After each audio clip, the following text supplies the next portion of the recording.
제가 지금까지 이 설교 시리즈 하면서요, 우리 선하신 하나님, 정죄하지 않으시는 하나님, 겸손하신 하나님, 안아주시는 하나님, 믿을 수 있는 하나님, 이렇게 우리 하나님에 대해서 가지고 있었던 우리의 좀 부정적인 오해들을 좀 풀어보는 시간을 많이 가졌습니다.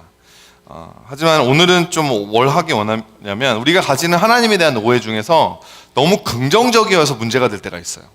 하나님에 대한 오해가 너무 긍정적이어서, 하나님에 대한 너무 비현실적으로 로맨틱한 이 관점을 가진다고나 할까요? 성경이 성경이 아니라 영화나 드라마에서 나오는 그런 너무나 비현실적인 남자 주인공과 같은 그런 너무나 나에게 완벽한 그런 하나님을 우리가 사실은 바라보면서 그런 하나님을 잘못되게 섬기고 있지는 않은가, 이런 생각을 좀 해보기 원합니다. 여러분, 잘못된 하나님을 예배하는 게 우상 숭배죠. 근데요, 하나님을 잘못 예배하는 것도 여러분 우상 숭배입니다. 나의 편의와 나의 개인적인 취향에 맞추어진 하나님, 내가 나를 위해 새겨 만든 형상에 절하는 것이기 때문에 그게 여러분 우상 숭배가 된다는 것이죠. 우리가 하나님에 대한 잘못된 생각을 가지고 있을 때 하나님은 거침없이 우리의 삶 가운데 들어오셔서 그 잘못된 하나님에 대해서 우리 가지고 있는 생각들을 깨워주십니다. 변혁시켜 주십니다. 우리의 삶에, 우리의 가정에, 우리의 교회에, 사회에 이런 레볼루션, 변혁을 일으키시는 하나님을 우리가 섬기고 있어요. 같이 함께 좀 이야기해봤으면 좋겠는데요. 우리 하나님, 우리 다음 같이 함께 그 문장을 한번 읽어봤으면 좋겠습니다. 시작. 하나님은 우리를 있는 모습 그대로 사랑하시지만 우리를 있는 모습 그대로 내버려 두시지도 않으십니다. 아멘. 있는 모습 그대로 사랑하시지만 있는 모습 그대로 내버려 두시지 않으시는 하나님. 하나님이 나 있는 모습 그대로 사랑하시니까, 그러니까 이제 괜찮겠지, 내가 어떻게 생각하고 내가 어떻게 행동해도 하나님께서 나를 그냥 사랑의 시간에 다 받아주시겠지, 그건 아니라는 거예요. 하나님께서 있는 모습 그대로 사랑하시되 사랑하시기 때문에 있는 모습 그대로 내버려 두지는 않으신다는 것입니다. 오늘 좀 교회에 대한 이야기를 좀 많이 해보기 원하는데요. 오늘 대한민국 청년들이 교회로부터 많이 등을 돌리고 있습니다. 이렇게 청년들이 많이 모이는 교회가 사실 많지 않죠. 교회를 사람들이 어떻게 생각을 하냐면 사람들을 차별하는 곳이다 라고 생각을 하고요, 돈을 좋아하는 집단이라고 불신을 하는 경우가 참 많이 있는 것을 보게 됩니다. 한국 사회에서 가장 신뢰받지 못하는 종교가, 한국 사회의 천주교, 불교, 개신교가 이게 가장 큰 빅 3 이 종교인데요, 이 셋 중에서 가장 신뢰받지 못한 종교가 여러분 개신교라고 하죠. 개신교 목사의 신뢰도가 33개의 직종 중에서 25위의 신뢰도를 가지고 있고, 종교인들 중에서는 꼴찌라고 합니다. 그러니까 목사가 된다라고 하는 것이 사실 교회 안에서나 칭송받고 교회 안에서나 이렇게 박수 받죠. 밖에 나가면 사실은 정말 쓰레기 같은 존재가 된다라는 거예요. 그러니까 계속 이 교회가 이 세상에 그리스도의 맛을 내는 소금의 역할을 해야 되는데 그걸 하지 못하니까 밖에 버려져서 사람들의 발에 밟히고 있는 지금 현실을 우리가 보게 되는 것이죠. 혹자는 그런 교회가 무슨 문제가 있길래 그런 게 있을까라고 했을 때 구조의 문제다라고 이야기를 합니다. 교인들이 목회자에게 제왕적 권위를 부여하고 하나님을 섬기는 게 아니라 목사님을 섬기는 그런 구조가 성형되어 있기 때문에, 그러니까 목사가 자기가 마치 하나님이 된 것처럼 이 비상식적이고 비성경적이고 이런 발언들과 행동을 아무리 해도 그냥 교인들이 방치하는 거예요. 목사님이니까. 그러니까 교회는 모든 이성과 사고를 내려놓고 하라는 대로, 시키는 대로만 해야지만이 다닐 수 있는, 그렇게 시키는 대로 해야지만이 적응할 수 있는 그렇게 수동적이고 굴종적인 사람들에게만 위한 곳으로, 그런 사람만 다닐 수 있는 곳으로 여겨지게 된다라고 하는 것이죠. 또한 교회 구조 안에 멋도 못 이루고 들어가서 막 섬기다가 봉사하다가, 혹시 여러분도 이런 거 경험해 보신 적이 있으신지 모르겠는데, 교회 안에서 여러분 조직의 쓴맛 보신 적 있으세요? 아직까지 없으신 것 같은데, 그런 게 무슨 말이죠? 조직이 여러분 교회 안에 이렇게 깊게 들어오잖아요. 그럼 조직의 쓴맛을 보게 됩니다. 예, 별로 이렇게 믿지 못하겠다라고, 저도 사실은 청년 때는 그런 이야기 믿지 못했는데 사역자가 되고 실제로 이 목회 안에 들어오게 되니까 조직의 쓴맛이라는 것이 있구나라는 것을 제가 이제 알게 되었어요. 그러다 보니까 요즘 생겨나게 된 단어가 뭐가 있냐면요, 가나안 성도라는 이제 사람들이 생겨나게. 가나안 성도가 누군지 아세요? 왜 가나안일까? 여러분, 가나안을 거꾸로 한번 해보시기 바랍니다. 거꾸로 하면 가나안이 뭐죠? 안 나가. 교회 안 나가. 이 가난한 성도가 안 나가는 성도예요. 교회 안 나가는 성도. 그러니까 하나님을 부정하는 게 아닙니다.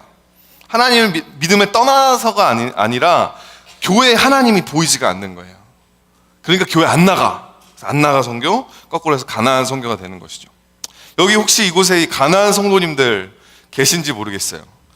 가난한 성도였다가 이제 정말 오랜만에 교회 한번 이제 와보신 분들이 가끔가다 이제 세교실에 보면 교회 신앙생활 안 하시다가 새롭게 시작하려고 오셨다라는 분들이 종종 계신데, 여러분들이 가난한 성도임에도 불구하고 이렇게 여러분의 신념을 꺾고 이렇게 교회를 나오셨다라고 하는 게 그렇기 때문에 사실 여러분 너무 환영하고 싶고 여러분들을 정말 예수님의 이름으로 존경하고 사랑합니다. 오늘 본문 말씀을 통하여서 그 예수님께서 이 종교에 대해서, 이런 종교의 구조에 대해서 이 변혁시키고자 하시는 그 예수님의 열정에 대해서 우리 같이 함께 좀 공감하면서 함께 좀 말씀을 묵상해 봤으면 좋겠습니다. 오늘 말씀을 보면요, 가난한 성도들이 정말 너무나 속 시원해하는 말씀이 나오는데, 예수님이 딱 6월절이 돼서 성전에 들어가가지고 뭘 하시냐면 다짜고짜 뒤에 엎으십니다. 여러분 교회에서 막 엎어버리고 싶으신 적 없으세요? 다 너무 착하시고 너무나 선하셔가지고 교회 안에 너무나 나를 막 제압하고 이 딱딱한 이 구조 속에서 너무 답답한 나머지 막 다 엎어버리고 뛰쳐나오고 싶은 그런 이제 마음의 이 충동을 가지고 계셨던 분들은 예수님이 하셨던 이 행동에 막 카타르시스를 느낄 수 있을 텐데, 요한복음 2장 14절에서 15절 말씀 같이 함께 읽어보실까요? 같이 함께 읽어봅니다. 시작. 성전 안에서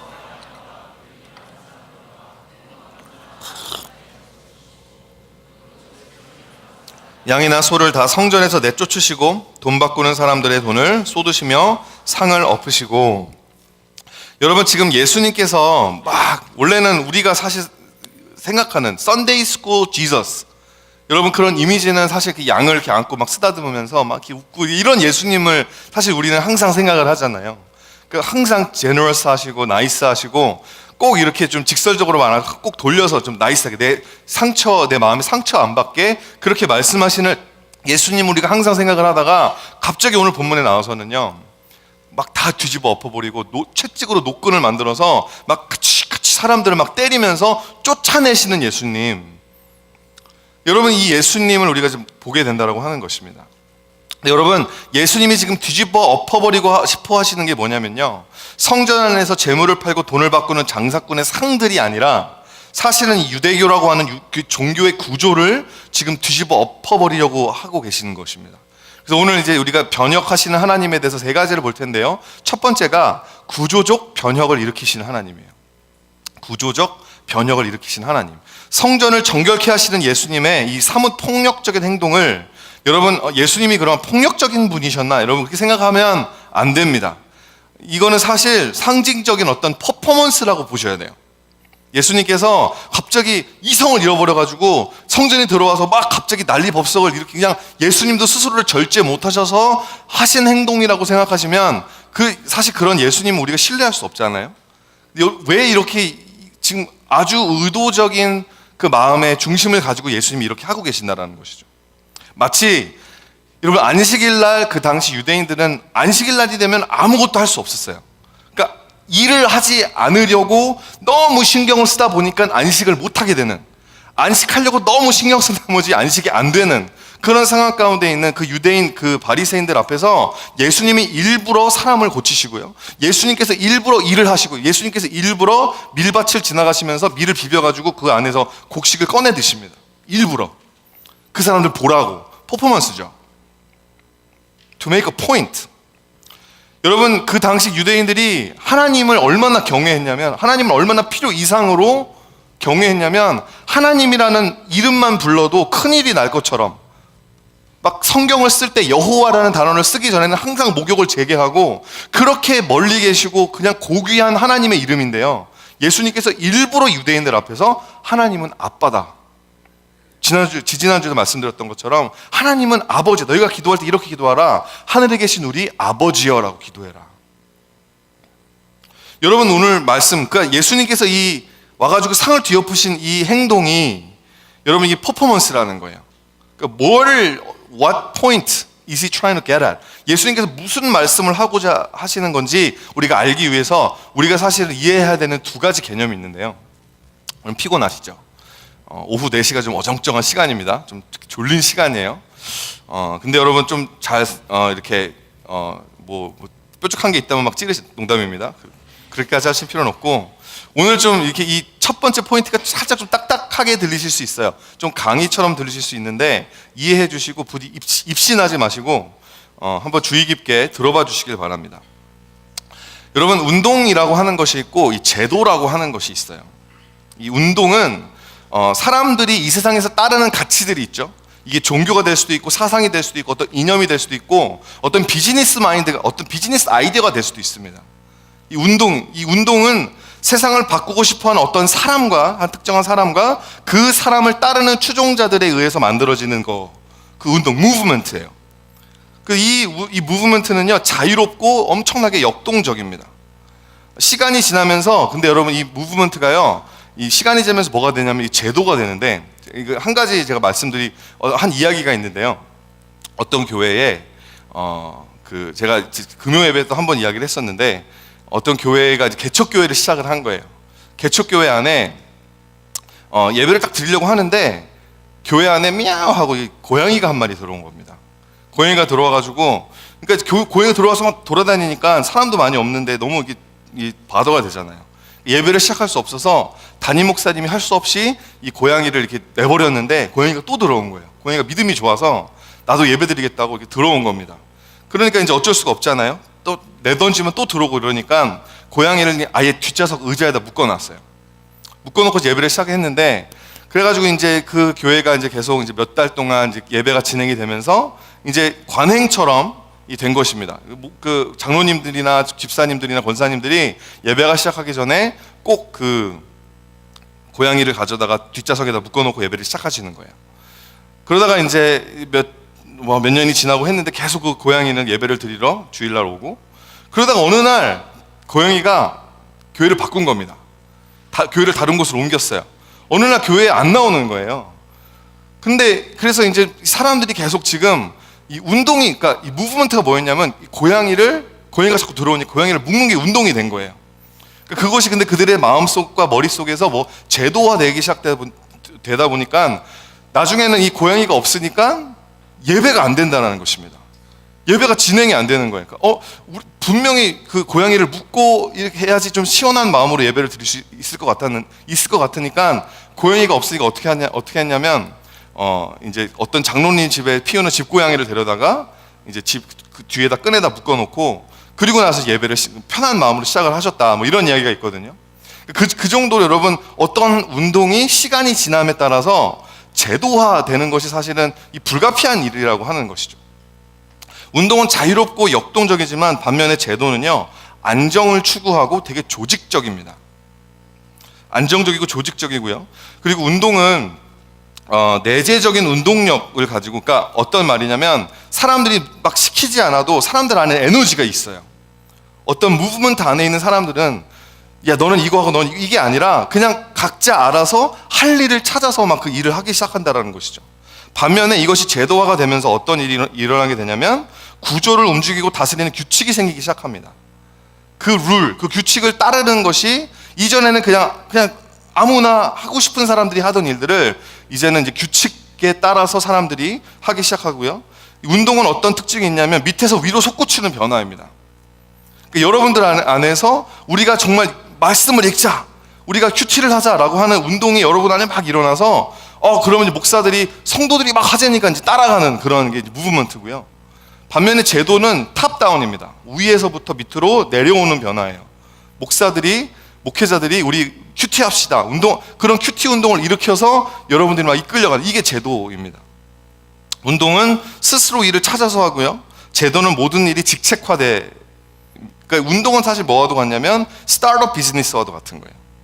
그러니까 누가 뭘 시키지 않아도 셀프 모티베이트 돼가지고 자기 스스로가 일을 찾아서 해야지 그 모멘텀이 돌아가고 비즈니스가 돌아가잖아요. 근데 그것이 이제 운동에서 제도화가 되고 나면 모든 것이 직책화가 되죠. 안정이 되고. 운동은 가치가 구현되는 것 자체가 보상입니다. 내가 추구하고자 하는 그 가치가 잘 되고 그것 자체가 보상이 되어서 이 내재적 보상이라고 하는데, intrinsic reward라고 하는데 그 보상이 있는가 반면에 제도는 물질적 보상과 이득이 없으면 그 일을 사실 하지 않아요.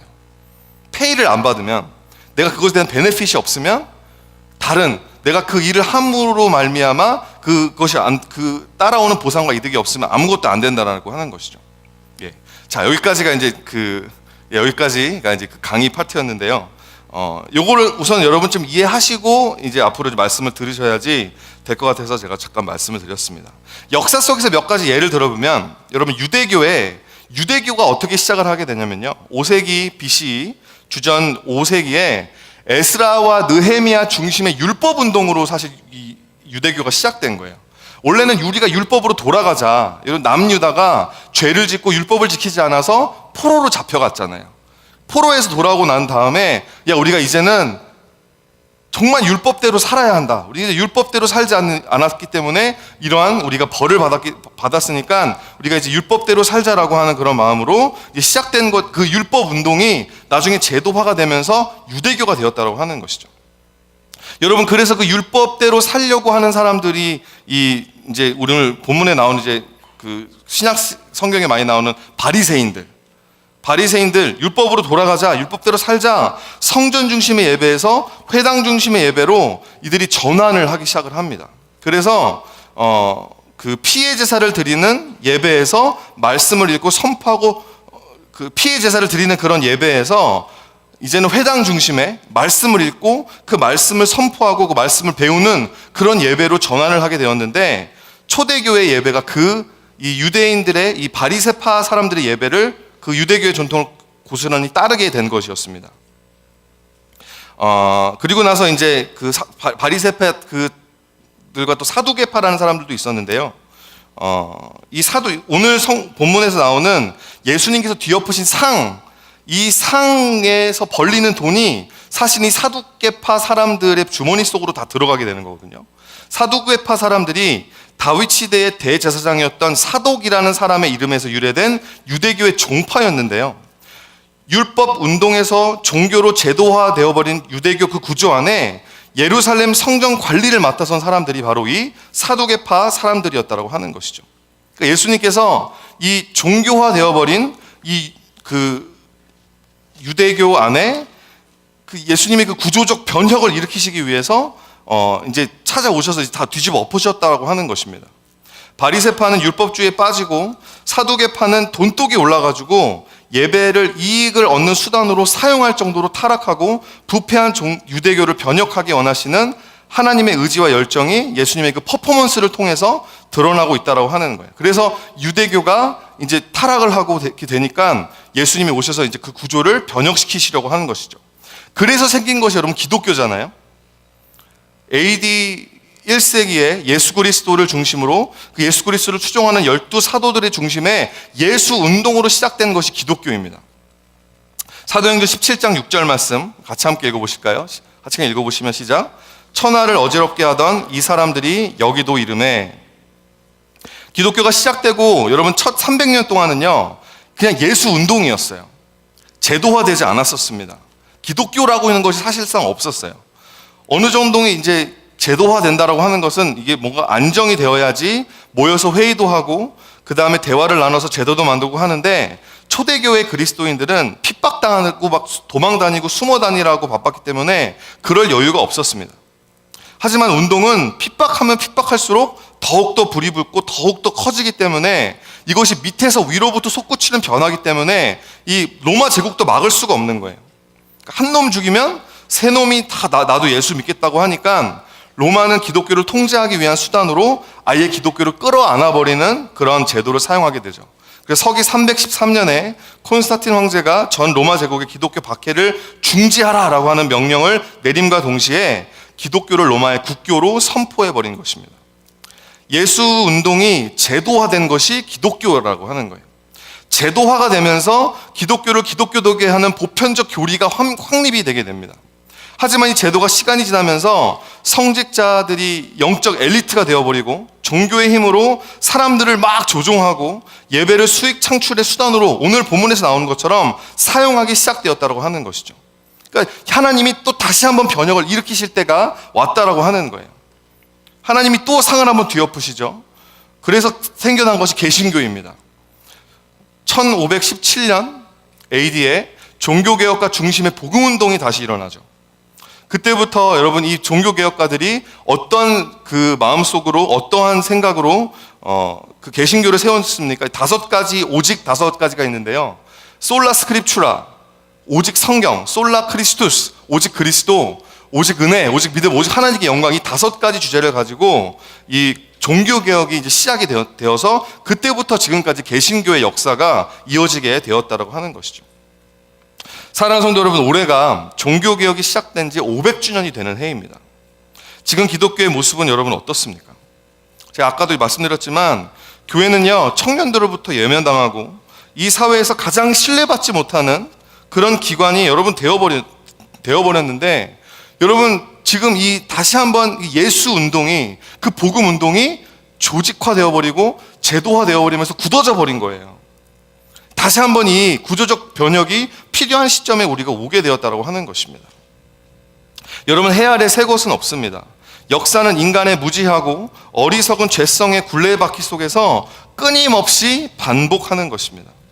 지금 이 자리 예수님께서 저희가 드리는 이 예배 자리에 오신다면, 예수님께서 지금 여러분 우리의 삶 가운데로 오신다면 예수님께서 우리에게는 뭐라고 말씀하실지 여러분 한번 생각해 보셨습니까? 잘했다 충성된 나의 종아, 이렇게 우리가 칭찬을 받는 교회가 될까요? 아니면 우리도 예수님께서 노끈으로 채찍을 만들어서 막 내리치시는, 성전에서 쫓겨난 그런 사람들처럼 우리도 쫓겨나게 되진 않을까? 여러분, 오해가 없으시길 바랍니다. 예수님께서 지금 제도가 나쁜 것이다 그렇기 때문에 이런 말씀을 하시는 게 아니에요. 운동과 제도는 어렵지만 공존해야 하는 2가지의 양극이거든요. 여러분, 그 제도가 사실 아예 없으면 안 됩니다. 그 제도 안에 끊임없이 운동이 새롭게 변혁이 되어야 된다고 하는 것이죠. 이 둘 사이의 건강한 균형과 적당한 긴장이 유지가 되어야 한다는 것입니다. 킴 켈러 목사님은 센터처치라는 책에서 이렇게 말씀하시는데요. 처음부터 교회는 제도인 동시에 운동이었다. 교회의 이러한 이중 본질은 성령의 사역에 근거하고 있다. 성령님은 교회를 생명력 있는 유기체이면서도 동시에 구조화된 조직체로 만드신다라고 말씀을 하십니다. 여러분, 예수님께서 지금 이 완전 굳어지고 그 본질을 잃어버렸던 유대교 가운데 찾아오셔서 상을 퍼포먼스로 뒤엎으십니다. 근데 그 이유가 그냥 구조를 바꾼다고 해서 그냥 구조만 바꾸려고 하시는 게 아니라, 그 구조를 바꾸는 이유가 여러분 2번째로 본질적인 변혁을 일으키시기 위함이라고 하는 거예요. 그 구조를 바꾸시는 이유는 본질적 변혁을 일으키시기 위해서. 운동이 제도화되는 것을 거부하고, 여러분 무브먼트가요, 제도화되는 것을 거부하고 막 자유롭게 그냥 내가 원하는 것을 그런 것만 고집을 하게 되면 여러분 오히려 본질로부터 멀어지게 될 수 있어요. 여러분 셀 모임 많이 하시잖아요. 셀 모임 가운데 여러분 정말 잘 모이는 셀들이 있습니다. 그러니까 정말 운동으로 이렇게 우리 같이 잘 모이자 이러면서 이 무브먼트로 사람들이 많이 이렇게 막 모이는 분위기와 문화가 잘 형성이 되는 거죠. 자유롭고 역동적으로 함께 만납니다. 근데요, 여러분들이 그렇게 자유롭게 함께 모일 때마다 세상적인 이야기만 하고 쓸데없는 잡담만 이야기 나누고 그냥 자기 고민거리로 시작해서 그냥 고민거리로 끝나는 그냥 셀 모임이라면요, 그런 운동이라면, 그런 무브먼트라면 사실은 예수님께서 원하시는 그 본질로부터 너무 멀어진 운동이라고 하는 거예요. 그래서 저희 사역자들이 제도를 줄이는 것입니다. 셀 모임 안에서 이런 것들을 나누십시오. 셀 모임 안에서 큐티를 나누십시오. 요즘은 큐티를 나누라고 하니까 다들 하나같이 너무너무 힘들다. 왜냐면 이제 우리가 이제 매일매일 큐티를 하는 그런 습관이 안 됐기 때문에 이게 잘 안 되는 거예요. 큐티 했냐고 하면 안 된다, 나 못했다라고 하니까 이게 자꾸 디스커리지가 되고, 그래서 요즘은 이 주보 나눔 질문을 드렸더니 셀장들이 너무 피드백이 좋습니다. 이거 가지고 나눔하니까 너무 좋다고. 그런 제도들이 사실 여러분들에게 필요한 것이죠. 왜냐면 그런 제도가 없이는 그냥 중구난방으로 다 되기 때문에. 근데 여러분 또 반대편에 보면 이 본질을 추구하려는 마음에 너무 모든 것을 또 제도화시켜버리는 것도 문제가 됩니다. 모든 것을 규율화해버리니까 셀 모임 분위기가 점점 더 경직이 되어 버리고 자유롭게 내 속에 있는 이야기를 나눌 수 있는 분위기가 또 안 만들어지니까 참여도도 막 떨어지고, 그렇게 되다 보니까 이제 또 셀 모임이 또 잘 모이지가 않으니까 또 말씀 나눔도 못하게 되는 그런 일들이 생기게 된다고 하는 것이죠. 여러분 각자의 성향에 따라, 여러분 이거 다 사실 성향적인 거예요. 어떤 사람은 운동을 좋아하는 사람이 있고요. 이게 엑서사이즈가 아니라 무브먼트, 그냥 우르르 모여가지고 그냥 이렇게 같이 그런 문화에 적응되어서 같이 함께하는 그런 걸 좋아하시는 분들이 있고, 어떤 분은 제도를 편애하시는 분이 계세요. 제도가 있어야 편안한 거예요, 마음이. 여러분 예수님께서 지금 말씀하시는 거는요, 너희들가 운동과 이 제도 중에 둘 중에 하나를 택하라는 게 아니라 이 둘 다를 가지고 본질을 추구해라라고 말씀하시는 것입니다. 본질을 추구하는 운동이 되어야 된다는 거예요. 본질을 지켜내는 제도가 되어야 된다고 하는 것이죠.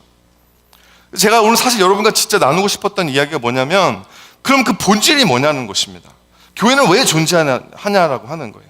하나님께서, 예수님께서 우리 교회 안에 일으키기 원하는 정말 그 변혁의 본질이 뭐냐라고 하는 것이죠. 요한복음 2장 16절 말씀입니다. 같이 함께 읽어보실까요? 2장 16절 말씀 시작.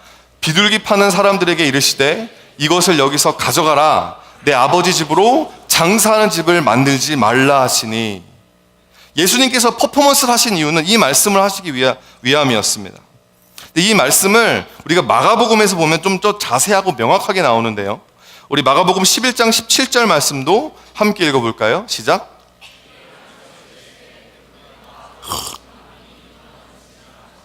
받으리라고 하지 아니하였느냐? 너희는 강도의 소굴을 만들었도다 하시매. 지금 여기서 예수님께서 이 구약의 말씀 두 가지를 지금 인용하고 계십니다. 자, 여기 예레미야 램 7-11, 예레미야 7장 11절 말씀에 거기서 나오는 이 강도의 소굴이라고 하는 그 단어를 좀 따오셨는데, 예레미야 7장에 어떤 내용이냐면요, 남유다가 바벨론이 망하기 전에 아주 극심하게 제도화하고 그 제도 가운데서 완전히 부패해서 종교 지도자들이 사람들을 막 조종하고 사람들에게 막 불이익을 주고, 이런 그것에 대해서 이 예레미야 선지자가 비판하는 심판의 메시지, 너희들이 강도의 소굴을 만들었다, 이거 지금 인용하고 계신 거예요. 그 위에서 나오는 만민이 기도하는 집, 여기도요 이사야서 56장 7절에 나오는 이 말씀을 예수님이 지금 인용하고 계신 건데, 이사야서 56장 말씀은요, 이 세상의 이방인들이 하나님에게 초청을 받고 하나님의 집에 들어와서 축복과 은혜를 나누는 예언적인 비전입니다. 비전에 대한 말씀이에요. 여러분 이사야서 56장 6절에서 7절까지의 말씀을 이제 함께 읽어보도록 하겠는데요. 같이 함께 읽어보겠습니다. 시작. 또 여호와와 연합하여 그를 섬기며 여호와 이름을 사랑하며 그의 종이 되며 안식일을 지켜 더럽히지 아니하며 나의 언약을 굳게 지키는 이방인마다 내가 곧 그들을 나의 성산으로 인도하여 기도하는 내 집에서 그들을 기쁘게 할 것이며 그들의 번제와 희생을 나의 제단에서 기꺼이 받게 되리니 이는 내 집은 만민이 기도하는 집이라 일컬음이 될 것임이니라. 내 집은 만민이 기도하는 집이라. 여러분 예수님께서 지금 이사야서 56장 6절 말씀을 6절 7절 말씀 왜 인용하십니까? 하나님의 집은 유대인들만 들어오고 이방인들을 내쫓는 그런 집이 아니라는 거예요. 나의 언약을 굳게 지키는 이방인마다 하나님의 집에 초청받고 웰컴받는 집이 하나님의 집인 것입니다. 만민이 와서 기도하는 집. 여러분 예수님께서 성전을 뒤집어 엎으시면서 사람들에게 전하고자 하셨던 그 메시지, 그 본질이 뭐냐면요, 하나님의 집은 돈 있는 사람은 우대받고 교회 오래 다니는 사람들은 특권자들이고 교회 나온 지 얼마 안 된 사람들은 비특권자들, 이런 제도적으로 사람들을 차별하는 그런 집이 아니라는 것입니다. 스스로의 이익을 위해서 존재하는 그런 개인 이기주의적인 그런 집단이 하나님의 집, 즉 교회가 아니라고 하는 말씀을 하고자 하신다라는 것이죠. 여러분 돈 많은 사람들이 성전에 오면 그러면 재물을 사도 비싼 소를 살 거 아니에요. 그러면 막 우대를 받고, 가난한 사람들이 교회에 와가지고 비둘기 한 마리 사면 천대를 받는, 만약에 그런 곳이 오늘날 교회가 되었다면 지금 당장이라도 예수님 오셔서 뒤집어 버리시겠다라는 거예요. 엎어버리시겠다라는 것입니다. 아무리 역사와 전통이 오래된 교회고 아무리 역사와 전통이 오래된 교단이라고 해도 그 안에, 그 제도 안에 본질이 잃어버렸다면, 하나님을 기쁘시게 할 수 없는 쓰레기가 되었다면 예수님이 다시 오셔서 본질로 돌아가는 운동을 일으키시겠다라고 하는 거예요. 사랑하는 성도 여러분, 우리 개개인의 신앙을 한번 돌아보시길 바랍니다. 여러분은 신앙 안에 본질이 살아계십니까? 여러분 좀 무브먼트를 좀 더 좋아하는 운동적이신 분들은 보면 교회 생활에 열심히 있어요. 자율적이고, 그리고 누가 시키지 않아도 이리 뛰고 저리 뛰고, 누가 시키지 않아도 여기서 섬기고 저기서 섬기고. 하지만 여러분 그 사람 안에도요, 열심은 있지만 복음의 본질이 살아있지 않으면 열심히 뛰기는 하는데 잘못된 방향으로 뛰고 있는 거예요. 다른 분들은 제도를 좋아하고 제도를 편애하시는 분들은 교회 생활에 보니까 안정이 있습니다. 뭐 이렇게 막 이렇게 업앤다운은 없지만 꾸준하게 그 자리에서 항상 예배 드리시고, 실수하지 않고 문제 일으키지 않고 나에게 주어진 일 따박따박 잘 해내십니다. 하지만 여러분 그분 안에 복음의 본질이 살아있지 않으면 굳어버리는 거예요. 더 이상 선하고 아름다운 하나님 만나라는 열망이 없는 것입니다. 그냥 지금 이대로가 좋은 거예요. 여러분, 예수님은 그 성전 안에, 우리 안에 그 본질적인 변혁을 일으키기 원하시는 거예요. 그래서 성전을 뒤집어 엎으신 것입니다. 그리고 나중에는 성전이 무너질 거다, 허물어질 거다라는 이야기도 하시는데요. 요한복음 2장 19절 말씀 제가 읽어드립니다. 예수께서 대답하여 이르시되 너희가 이 성전을 헐라 내가 사흘 동안에 일으키리라. 그러니까 대제사장들이, 유대인들이 막 콧방귀를 뀌면서 이야기를 하죠. 야, 이 성전이 어떤 성전인지 아냐? 46년 동안 헤롯 대왕이 지어준 성전이야. 네가 이걸 헐어버리고 3일 만에 다시 짓겠다고? 그렇게 물어보니까 그렇게 되묻지 않습니까? 근데 여러분, 제자들, 사도 요한이 요한복음 2장 21절에 이렇게 이야기를 해요. 같이 함께 읽어보겠습니다. 그러나 예수는 성전된 자기 육체를 가리켜 말씀하신 것이라.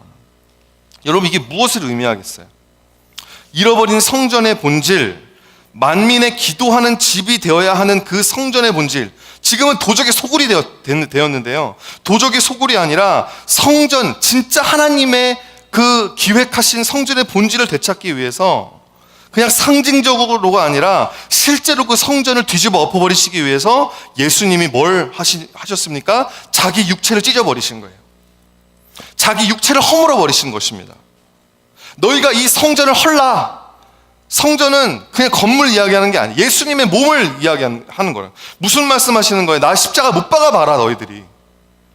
내가 너희의 삶의 변혁을 일으키기 위해서 불편한 말을 하고, 나는 자유롭게 그냥 운동하고 싶은데, 난 그냥 무브먼트 안에만 있고 싶은데, 제도가 되는 거 나는 깝깝한데, 난 그런 거 싫은데, 예수님께서 우리에게 오셔서 그런 제도를 허락하시는, 그럴 때 우리가 너무 불편한 거예요. 나는 제도가 좋은데, 나는 좀 안정적인 게 좋은데, 또 막 이렇게 운동하고 일어나라 그러고, 힘들어 죽겠는데 새 포도주를 받으라 그러고, 새 부대가 되라 그러고, 나는 지금까지 그냥 해왔던 거 그냥 그대로 반복하고 싶은데, 불편하잖아요. 그럼 예수님이 말씀하시는 거예요. 나를 한번 못 박아봐라. 너희들이 내가 그렇게 미우면 나를 십자가 한번 못 박아봐라. 내가 사흘 동안에 일으키리라. 부활을 말씀하시는 것입니다. 내 죽음을 통해서 내가 그 번역을 일으키겠다. 내 죽음을, 내 십자가를 통해서, 또 그것으로부터 부활하는 것을 통해서 예수 그리스도께서 자신의 권위를 드러내시겠다라고 말씀하고 계시다라고 하는 것이죠. 여러분, 우리 안에 무너져 있는 본질이 회복되고 우리 신앙이 변혁되기 위해서 우리는 예수 그리스도의 십자가로 돌아가야 한다라는 것입니다. 부활 신앙으로 돌아가야 한다라는 거예요. 우리는 복음으로 여러분 돌아가야 합니다. 복음이 본질이에요. 여러분 삶 가운데 여러분 복음이 아닌 것, 복음과 상관이 없는 것에 여러분 목매고 사시는 여러분 왜 그렇게 살고 계십니까? 여러분 왜 하나님 두려워하는 것이 아니라 왜 세상적인 것들을 두려워하고 세상적으로 우리가 받는 불이익을 두려워하면서 왜 여러분 그 전능자의 손길 아래 우리 스스로를 의탁하지 않고 순복하지 않으시냐라고 하는 거예요. 우리 안에 그런 복음의 본질을 잃어버린 부분이 있기 때문에, 우리 교회가 그런 복음의 본질을 잃어버렸기 때문에 하나님이 내버려두지 않으시는 것입니다. 변혁시키시는 거예요. 있는 모습 그대로 사랑하십니다. 하지만 있는 모습 그대로 안 내버려 두시는 것입니다. 와서 뒤집어 버리시는 거예요. 우리가 그게 불편해도 어쩔 수 없습니다. 마지막 세 번째, 관계적 변혁을 일으키시는 하나님. 어떻게 우리가 그 변혁이 하나님이 우리 안에서 어떤 변혁을 일으키실 것인가에 대한 말씀인데요. 하나님의 나라는 독재적인 철권 통치로 이루어지는 게 아니라요, 올바른 관계의 회복으로 이루어지는 나라입니다. 하나님의 관계가 올바르게 되고 그에 따라 우리 서로와의 관계가 올바르게 됨으로써 막혔던 소통이 열리고 관계가 해결되면서 문제들도 해결되고, 하나님의 나라가 그렇게 세워지거든요. 예수님께서 성전을 뒤엎으시고 난 후에 그 본질 회복을 위해서 우리 안에 시작하기 원하시는 운동이 이 운동이에요. 어떤 운동이냐면 요한복음 2장 24절과 25절 말씀 같이 함께 읽어봅니다. 시작. 예수는 그의 몸을 그들에게 의탁하지 아니하셨으니 이는 친히 모든 사람을 아시며 또 사람에 대하여 누구의 증언도 받으실 필요가 없었으니 이는 그가 친히 사람 속에 있는 것을 아셨음이니라. 여러분, 지금 딱 이것만 딱 읽으면 무슨 말인지 모실 수도 있는데, 여러분, 저는 이걸 말씀 묵상하면서 이거야말로 정말 놀라운 변혁이다. 여러분, 이 변혁이요, 우리의 삶에 실질적으로 일어날 수 있다면 저희 교회는 도적의 소굴이 아니라 만민이 기도하는 집이 될 수 있습니다. 여러분, 이 변혁이 일어나면요, 우리의 인생이 더 이상 여러분 하나님 안에서 정말 그 본질을 잃어버린 삶이 아니라 본질을 회복한 그런 삶이 될 수 있다는 거예요. 여러분, 예수님이 말씀하시면 예수님께서 그의 몸을 사람들에게 의탁하지 않으셨다라고 말씀을 하시는데요, 여러분, 우리가 다른 사람들에게 몸을 의탁하는 이유가 뭡니까? 우리가 다른 사람을 신뢰하고 다른 사람을 믿고 하는 이유가 뭐죠? 그냥 그 사람과의 관계의 그 어떤 그 자체의 막 아름다움, 사실은 여러분 좀 솔직하게 이야기하자고요. 사실은 우리가 어떤 사람을 사귀고요, 그 사람을 알아가고 그 사람을 신뢰함으로 함께 삶을 나누는 궁극적인 이유는 내가 그 사람으로부터 먹을 게 있기 때문에요. 그런 거예요. 내가 누군가와 함께 결혼을 하는 이유는 여러분의 삶에 아무런 도움이 되지 않는 사람이랑 결혼을 하십니까? 아니잖아요. 그죠? 내가 저 사람과 사귀어놓으면 나중에 강의 노트라도 좀 빌릴 수 있겠지, 이런 생각이 어느 정도는 있잖아요. 그 생각 때문에만 사귀는 건 그건 아니지만, 그래도 어느 정도는 우리 마음 안에 사람들한테 우리 의탁할 때 저 사람 안에 내가 원하는 뭔가가 있기 때문에, 내가 저 이성과 사귀면 그만큼의 가치가 내가 올라가겠지, 저 사람이 저렇게 이쁘고 저렇게 잘생겼기 때문에 내가 저 사람과 함께 관계를 누리고 저 사람과 함께 친해지면 내 사회적 가치도 그만큼 올라가겠지. 여러분, 그게 우리가 하는 생각이잖아요. 내가 저 교회에 등록하면 저 교회는 크고 제도도 잘 돼 있고 시스템 잘 돼 있으니까 내가 어느 정도 영적인 혜택을 받겠지, 그런 마음으로 우리는 뭔가 관계를 설정하잖아요. 근데 여러분, 예수님 안에는 이런 게 아무것도 없었다라는 거예요. 내가 저 사람으로부터 받아야 할 거가 아무것도 기대하지 않으셨다라는 거죠. 왜냐? 친히 모든 것을 아시기 때문에. 그가 친히 사람 속에 있는 것을 아셨음이니라. 여러분, 사람 속에 다 똑같은 마음이 있기 때문에, 여러분, 내가 저 사람을 사귀면서 저 사람부터 내가 이걸 좀 얻어내야지, 근데 저 사람도 나에 대해서 똑같은 생각을 하고 있다라는 거예요. 어떻게 하면 이 사람과의 관계를 통해 내가 이득을 볼 수 있을까? 예수님은요, 모든 사람 안에 이런 마음이 있음을 아셨기 때문에, 그러니까 사실 우리의 마음부터가, 우리 마음이 성전이잖아요. 이 성전부터가요, 만민이 들어와서 기도하는 집이 아니라 도둑의 소굴인 거예요. 여기부터가. 예수님 오셔서 뒤집어 버리시겠다라는 거죠. 여러분, 예수님은 다른 사람으로부터 의탁하지 않으셨는데요, 이게 왜 가능했는지 아십니까? He didn't put his trust in no one. 이게 가능한 이유는요, 예수님께서 자신의 몸을 하나님께 100% 의탁하셨기 때문이라는 것입니다. 내가 사람들로부터 얻어내려고 했던 것이 사실은 하나님이 나에게 주실 수 있는 거예요.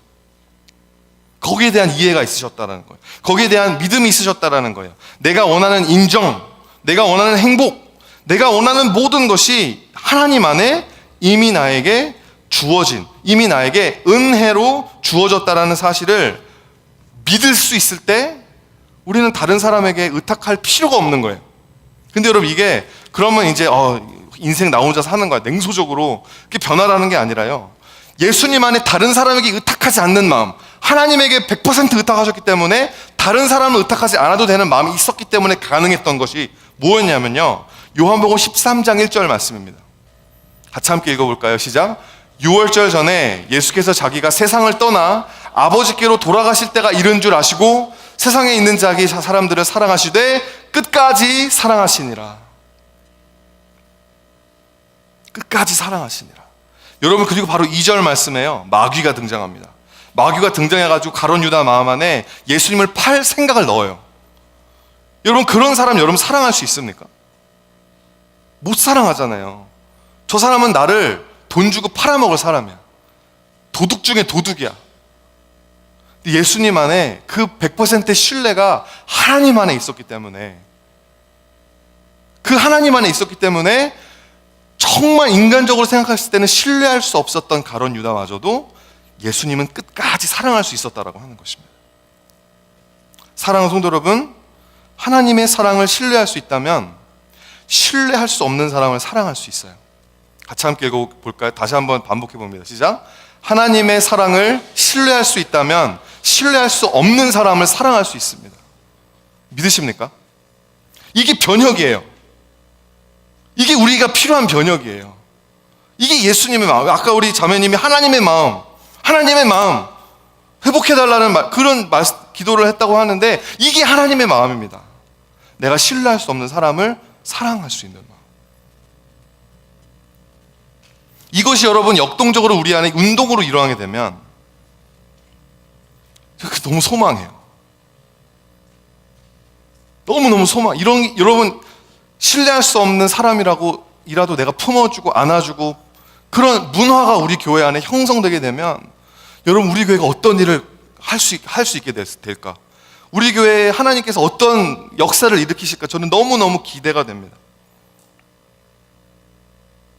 저 사람이 지금 도둑놈 심보로 나에게 접근해가지고 나를 이용해 먹기 위해서 그런다고 해도 내 안에 100% 신뢰가 하나님께 있기 때문에 하나님이 내 물주셔. 하나님이 날 사랑하시는 사랑꾼이셔. 하나님이 날 위해 싸워주시는 파이터셔. 저 사람이 나에게서 가져간 만큼 하나님이 채워주실 거야. 하나님이 나 사랑하시는데 뭐가 문제야? 내가 그걸 신뢰하는데. My life for yours.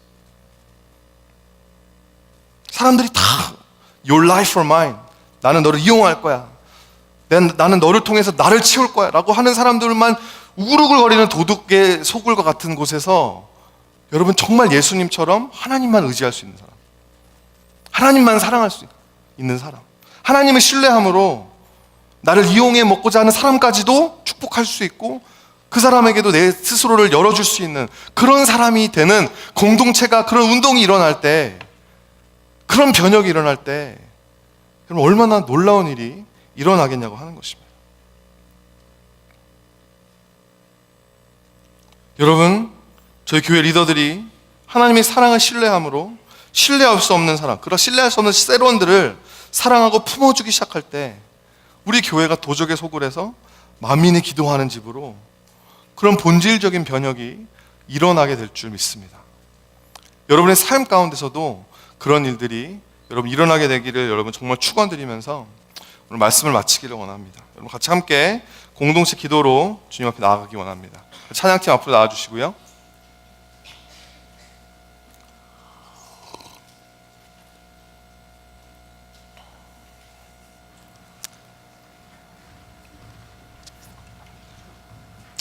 같이 함께 공동체 기도로 주님 앞에 나아가기 원합니다. 시작. 하나님, 오늘날 한국교회가 사회적 신뢰를 잃어버리게 된 것이 내 안에 있는 이기심 때문임을 고백합니다. 이 뼈아픈 현실 앞에 우리 안에 복음의 본질을 새롭게 하여 주시옵소서. 하나님의 사랑을 신뢰함으로 내가 도저히 신뢰할 수 없는 사람까지도 주님의 사랑으로 끌어안아 내 인생 자체가 만민이 기도하는 집이 되게 하여 주시옵소서. 우리 교회가 오늘날의 기독교 안에 그런 변혁을 일으켜 주시옵소서. 예수님의 이름으로 기도합니다. 아멘. 우리 시간 함께 찬양하는 시간 가지도록 하겠습니다.